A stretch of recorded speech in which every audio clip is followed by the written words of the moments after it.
current NBA stars who became underdog miracles. Everyone loves a good underdog story. We always tend to root for underdogs, whether that's in the NCAA tournament or just life in general. The upsets are what we love. A couple players in the NBA have had struggles while trying to make it there. Some players were told they were too short, while others were homeless and didn't have the same opportunity to get noticed compared to other kids. Yet, these players continue to fight their way and prove all doubters wrong at each level of play. Here are the current NBA stars who became underdog miracles and their story. What they did to make it is fascinating. Keep watching to see who the current NBA stars are that became underdog miracles. Steph Curry. Stephen Curry was always an underdog growing up. This was a guy that was always getting overlooked by college recruiters due to his size. He ended up proving doubters wrong with multiple NBA championships and multiple MVP awards. Years ago, Nike had the opportunity to invest in Curry and lock him up to be in their future plans. The first time the two sides met, Nike offered Curry just $2.5 million a year. Nike was going to have to match Under Armour's new offer. Nike didn't expect Curry to be able to sell his own signature shoe. Therefore, Nike didn't move forward with Curry. Trust me when I say that Curry remembers the moment. He's humble about the whole thing and doesn't talk about it. He likes to talk about the one company that did believe in him. Curry has become a stud and an essential piece to the new look NBA. He debuted his Under Armour Curry 1 during an All-Star weekend to help Under Armour sell his new shoe. As you might recall, the shoe was the best-selling item for Under Armour at the time. "It's one of the hottest shoes in basketball," said Adam Peake, Under Armour's Executive Vice President of Global Marketing, and they're selling from kid sizes all the way up to adults. There are 450 players in the NBA, and we're proud that the one MVP has our shoes on his feet. Even Foot Locker admitted that Curry's shoes became the only must-have shoe for Under Armour. "Stephen has that unique blend," said Jed Berger, the company's vice president of marketing. "On the court, he plays basketball like it's a video game, and someone young players can and want to emulate because of his size, handle, shot, strong work ethic, and basketball IQ. Off the court, his humility, authenticity, and leadership style are qualities that fans of all ages appreciate and respect." We've seen the love for Stephen Curry firsthand in feedback from our marketing campaigns, and in the way consumers have responded to his first signature sneaker. Curry went from being a small kid who many thought would struggle in the NBA to a phenom that everyone wants to be like. Curry, most seasons, has been one of the top 3 NBA jerseys sold, according to Fanatics.com. Curry's success has carried over into marketing. He now has deals with Degree, Express, State Farm, and Muscle Milk, and plenty more companies. From a basketball standpoint, his dad and former NBA player Del Curry forced Stephen to completely change his shot. Curry remembers the time when he went to a basketball camp and had other players looking at him like, "What is this guy doing here?" Curry had his eyes set on Division I basketball. Obviously, growing up in North Carolina, there are 2 premier schools that anyone would want to go to, in Duke and North Carolina. It's actually been said that Curry wanted to go to Virginia Tech, since his dad was an All-American there. Virginia Tech offered Curry a walk-on spot, but it was tough getting D1 offers, except for this one school in North Carolina. Davidson gave Curry a chance.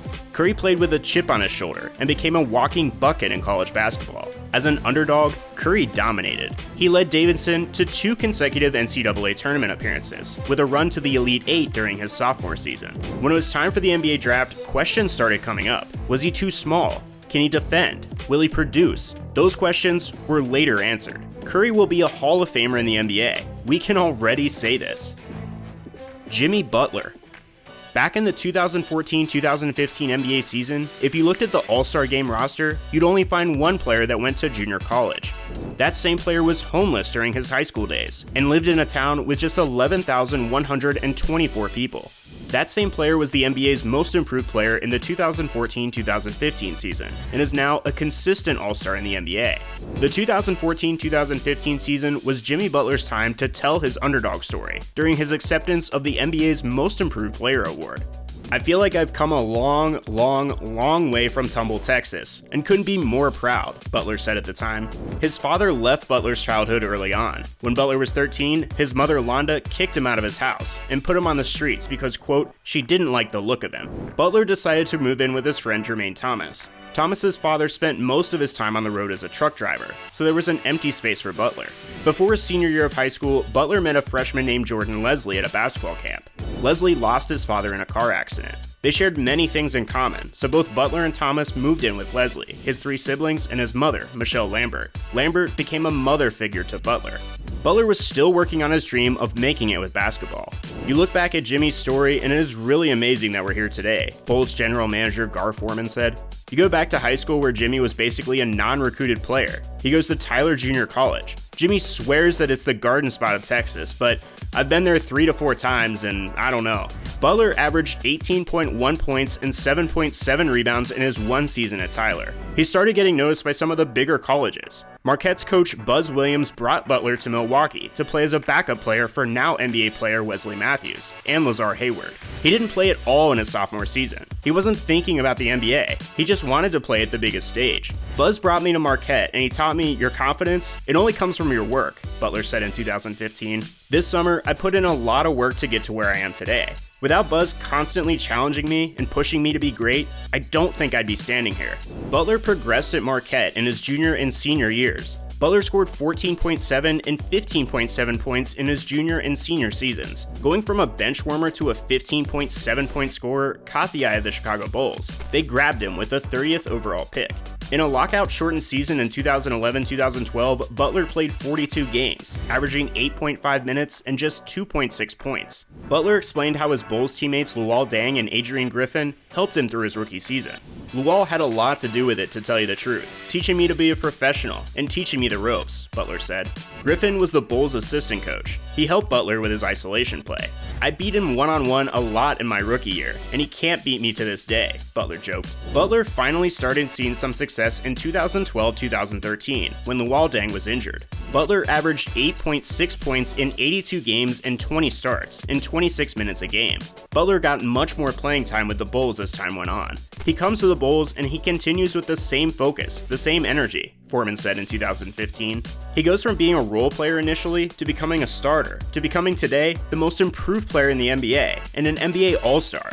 Butler didn't stop there. I felt like any level I was at, whether it be junior college or Marquette, I didn't think I was supposed to be there, Butler said. Being from Tomball, and somehow, in some way, with the people in my corner, I found a way to get there. Now that I'm here, I'm just as confident as I was in junior college or when I was at Marquette. As long as I continue to work, I'll continue to stay and I'll continue to get better. Bulls coach at that time, Tom Thibodeau, thought that Butler could get better too.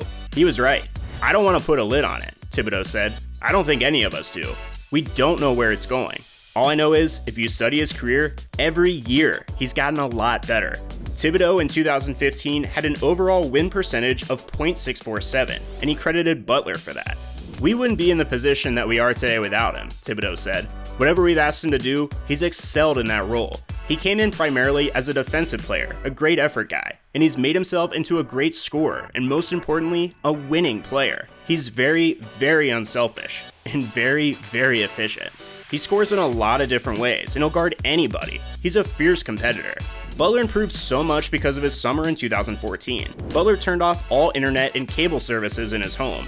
Basically, anything that wasn't basketball related wasn't his priority during the summer. Since that 2014-2015 season, Butler has been a top player around the league and has been wanted by quite a few teams recently. The Miami Heat are now blessed with a superstar. I believe he's one of the best two-way players in the league today, Thibodeau explained in 2015. It hasn't happened by accident. The way he's worked, it's a testament to his character and who he is as a person. Obviously, to get to where he is today, you have to have a lot of talent, which he does have. But when you combine that with his intelligence and his drive, you get something special.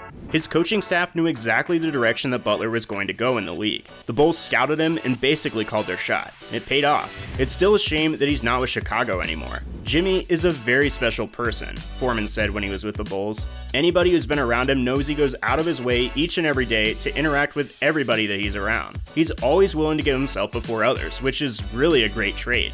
In 2015, the Bulls offered a 4-year, $40 million contract. Butler declined and waited until free agency, where he got much more money as a restricted free agent. Do I feel like I won the bet? Butler asked. I think it's a tie. I think we both won. I did my job and what I'm supposed to do, and I think they're happy with where I am right now. Butler's had more and more confidence throughout the years, and has become a vocal leader in the NBA. He's Miami's best player, and also a guy that the team can count on day in and day out. He's in Miami for one thing, That's the Larry O'Brien Trophy. He's achieved plenty of his goals throughout his career. Winning a championship as the leader of a franchise would be icing on the cake. Who would have thought Butler would be in this position? Oh, that's right, every single person that was around him through the hard times. When it was reported that Jimmy Butler was traded to the Miami Heat in a 4-team deal, critics poured in. Would Butler be able to lead a team and a franchise into the playoffs and beyond? The trade involved the Heat, Philadelphia 76ers, LA Clippers, and Portland Trailblazers. Hassan Whiteside was traded to the Trailblazers, Josh Richardson to the Sixers, Maurice Harkless and a future first-round pick to the Clippers, and Myers Leonard to the Heat. Butler had reportedly met with Miami right when free agency began, and made it clear that he wanted to join the Heat. He signed a 4-year, $142 million deal. Jimmy Butler was one of the most sought-after wingmen in free agency at the time. Butler was a big help down the stretch for the Philadelphia 76ers in the Eastern Conference playoffs. We watched him hit some really clutch shots and display solid defense. In 55 games with the 76ers, Butler averaged 18.7 points, 5.3 rebounds, 4 assists, and 1.9 steals, while shooting 46.7% overall and 34.7% from three-point range. But Butler liked to have the ball in his hands, and the 76ers had too many stars on their squad. Going to the Heat would allow Butler to have everyone play through him as the captain of the team. Butler's journey started out being homeless. Then he went to junior college, found his way on at Marquette, worked his way from the bench to a starter role to then get drafted in the NBA. When he first came into the NBA, he didn't get many minutes, but due to an injury, he was given minutes and produced. He then became the most improved player and ultimately became an all-star. Now he's the captain and leader of a Miami Heat team heading to the playoffs. What a miracle.